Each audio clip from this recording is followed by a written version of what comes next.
Joining us now is CNN senior military analyst and former NATO Supreme Allied Commander Admiral James Stav. Admiral, you have a new opinion piece out saying the military is already the best in the world. So tell us more about your reaction to what Secretary Hegseth said. Well, first and foremost, I thought the undercurrent both of his speech and Donald Trump's speech, which followed it, was kind of denigrating to the military. It implied that we're not a lethal force, we're not a professional force, that we need to change our culture to be better in battle. I just disagree with that. I disagree with it when I look at the 100-year history of the armed forces, in which we won World War I, World War II, the Korean War, the Persian Gulf War, Panama, the Cold War, the most important war of all. We just destroyed Iran's nuclear program.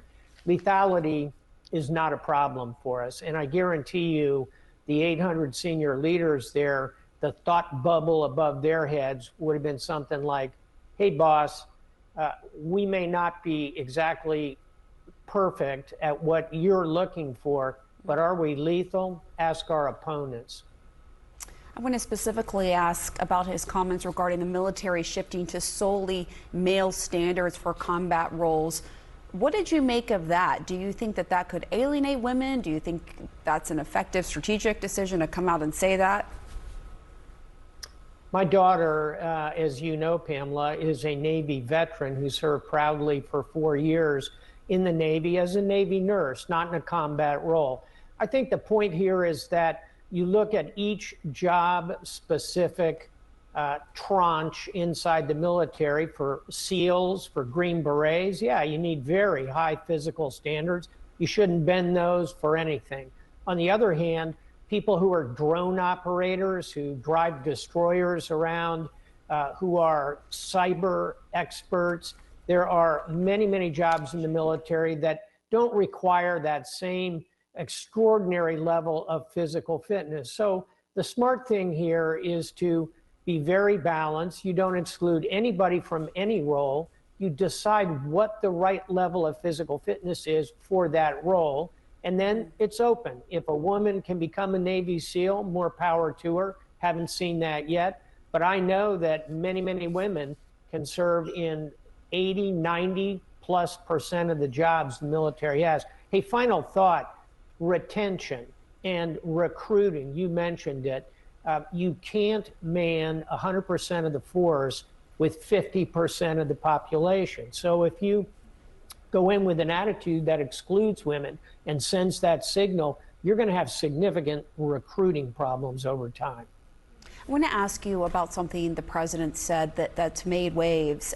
He suggested the military should use, quote, dangerous cities as training grounds. He also talked about the invasion from within. I mean, just again, to remind our viewers, he was saying this to a room full of generals.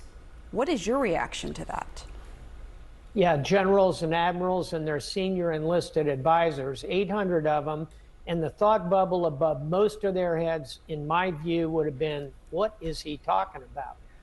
We are not designed, we, the U.S. military, are not designed to go into civilian cities and take over from local law enforcement. What we ought to do is fund the local law enforcement at a higher level.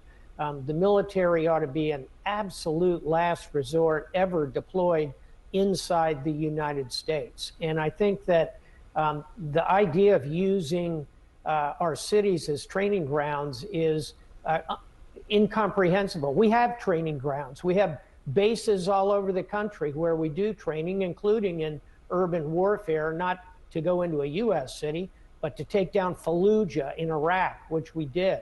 So we know how to do urban warfare. We shouldn't be using it against the American civilian population, ever. Admiral James Stav, thank you so much. We'll be right back. You bet.